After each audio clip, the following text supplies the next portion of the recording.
శ్రీకృష్ణావతారం. అటువంటి శ్రీకృష్ణావతారం యమునా నదితో ఎక్కువగా సంబంధాన్ని కలిగి ఉంటుంది. అందుకే మళ్ళీ ఒకసారి వెనక్కి రండి. వసుదేవుడు చెప్తే ఆ కృష్ణ పరమాత్మని తల మీద పెట్టుకుని వసుదేవుడు బయలుదేరి వెడుతుంటే యమున దారిచ్చింది. యమున దారిచ్చింది అన్న మాటకు అర్థం ఏంటంటే కాలము దారి విడిచిపెట్టేసింది అని. ఎవరికి కృష్ణుడు తల మీద ఉంటాడో వాడికి కాలము దారి విడిచిపెడతాడు. నందవ్రజానికి వెళ్ళాడు. ఏమి ఎందుకు ఉండకూడదు మధురానగరంలో? మధురానగరంలో కృష్ణుడు ఉండడు. ఎంతకాలం ఉండడు? కృష్ణుడు ఎంతకాలం ఉండడు అంటే కంసుడు ఉన్నంత కాలము కృష్ణుడు ఉండడు. కంసుడు మధురని విడిచిపెట్టేస్తే, కంస సంహారం అయిపోతే కృష్ణుడు మధురలోనే ఉంటాడు. కంసుడు మధురని పరిపాలించినంత కాలం కృష్ణుడు నందవ్రజంలో ఉంటాడు. దాని అర్థం ఏమిటంటే మధ్యలో యమునా నది ఉంటుంది. నందవ్రజంలో ఉండడము అన్న మాటకు అర్థం ఏమిటంటే ఎప్పుడూ భగవద్భక్తితో అరమరికలు లేకుండా సంతోషంగా ఉండేటటువంటి వాళ్ళు సద్గుణోపేతులు ఎక్కడున్నారో అక్కడ భగవానుడు ఉంటాడు తప్ప కామంతో ఉండేటటువంటి వాళ్ళు, ఎప్పుడూ కోరికలతో ఉండేటటువంటి వాళ్ళు ఉన్న చోట భగవానుడు ఉండలేడు. అందుకే మధుర అంటే తీయనైనది అని. మధురమైన తలంపులతో కంసుడు గత జన్మలో కాలనేమి కోర్కెలతో వెంపర్లాడుతూ కంసుడు మధురని పరిపాలించినంత కాలం కృష్ణుడు ఉండడు, నందవ్రజంలో ఉంటాడు.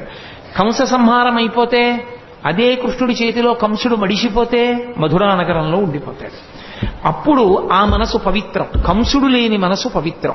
మీరు ఎక్కడ అన్వయించేయండి అంతే. అందుకే కాముడు ఉన్న చోట రాముడు ఉండడు అంటారు. కామకోటికి రామకోటికి తేడా ఏమి అని వారు బ్రహ్మాచార్య స్వామి.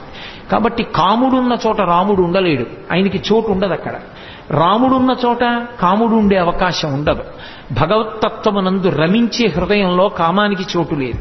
భగవత్తత్వంలో రమించడానికి అవకాశం లేని చోట కాముడు మాత్రమే ఉండే అవకాశం ఉంటుంది.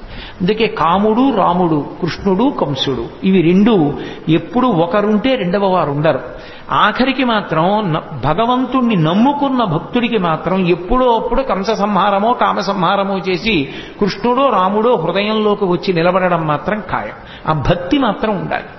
అందుకే నందవ్రజంలో పడుకోబెట్టి మళ్ళీ ఆడపిల్లని తీసుకుని ఈవలి వైపుకి వచ్చి లోపలికి వెళ్ళి ఆడపిల్లని తీసుకుని దేవకీదేవి పక్కన పడుకోబెట్టి వచ్చి కూర్చున్నటువంటి వసుదేవునికి బంధనములు మాత్రం పడలేదు. మళ్లీ తలుపులు వేసేసుకున్నాయి, గొలుసులు పడిపోయాయి, తాళాలు పడిపోయాయి, అన్నీ పడిపోయాయి, అందరూ నిద్రపోతున్నారు. సంకెళ్ళు పట్టుకోలేదు. అవెందుకు పట్టుకో అంటే పదముల సంఖ్యలు నిడుకుని మదితలచుతు సూరసుతుడు ముందరువోలెన్ కుదురుకొను రీతి దేహమున కదిలించుతు నూరకుండే గురువరతంబున్న నరపోతన గారు. ఈసారి బంధనాలు ఆయనే వేసుకున్నాడు వసుదేవుడు, అవి తగులుకోలేదు. దాని అర్థం ఏమిటంటే ఒక్కసారి శ్రీకృష్ణ పరమాత్మని శిరస్సునందు ధరించిన తరువాత, ఆ జ్ఞానం ఆవిర్భవించిన తరువాత సంసారమునందున్నట్టుంటాడు తప్ప ఇక సంసారమునందు లేనివాడు. అందుకే ఇక బంధనములు మాత్రం తగులుకో వసుదేవుడికి. బంధనములను తాను తగిలించుకున్నాడు అంటే సంసారమునందున్నవాడిలా ఉంటాడు. అందుకే అసలు కృష్ణ పరమాత్మ యొక్క జననమే గొప్ప లీల. అసలు కృష్ణ పరమాత్మ యొక్క జననం అన్నది బాగా అర్థమైతే వేదాంత రహస్యములు చాలా అర్థమైపోతాయి. అసలు మనుష్య శరీరము, ఆత్మ, సత్యాసత్య వివేకము ఇవన్నీ కూడా బాగా అర్థమవడానికి అవకాశం ఇచ్చేది ఏది అంటే శ్రీకృష్ణ పరమాత్మ యొక్క జననమే. అందుకే దాన్ని పరిపూర్ణావతారం అని పిలవడానికి కారణం అదే. ఒకవేళ అలా ఏమీ అర్థం కాలేదనుకోండి, దాని వలన వచ్చిన నష్టం ఏమీ లేదు. కనీసం కృష్ణుడు పుట్టాడు, అలా పుట్టగలడు అని నమ్మి వినగలిగితే చాలు, అది రక్షిస్తుంది. కృష్ణుడు పుట్టాడు, పిల్ల ఏడిచింది, కంసుడు లేచాడు, పరిగెత్తుకెళ్ళాడు. అన్న శమింపుమన్న తగదల్లుడు కాటిది మెనకోడలవు మన్నన చేయు మన్న విను మానిని చంపుట రాచపాడి కాదన్న సుకీర్తివై మనగదన్న మహాత్ములు పోవుత్రోవు పోవన్న భవత్ సహోదరి కదన్న నిను శరణంబు వేడదన్నని ఏడిచింది దేవకీదేవి.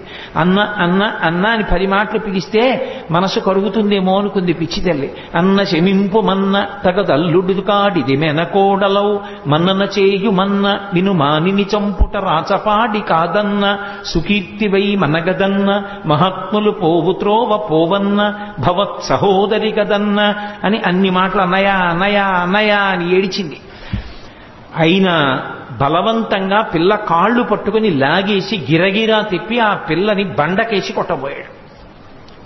ఆ పిల్ల రాతికి తగలడం మానేసి ఆకాశంలోకి ఎగిరిపోయి పుష్ప మాలల చేత అలంకరింపబడి దేవతలందరూ ఆమెని సేవిస్తూ ఉండగా, ఓరి పిచ్చివాడా, నిన్ను చంపేవాడు నాతో కలిసి వేరొక చోట పుట్టాడు. పోని ఊరుకున్నాడా? ఇంకా పళ్ళు రాని పిల్లలు, పాలు తాగుతున్న పిల్లలు ఎక్కడెక్కడున్నారో వాళ్ళందరినీ చంపేయమన్నాడు. అక్కడ ప్రారంభమయ్యాయి Krishna. If you like this video, hit the like button. For more videos, subscribe to our channel. If you have learned anything from this video, comment down below. Subscribe.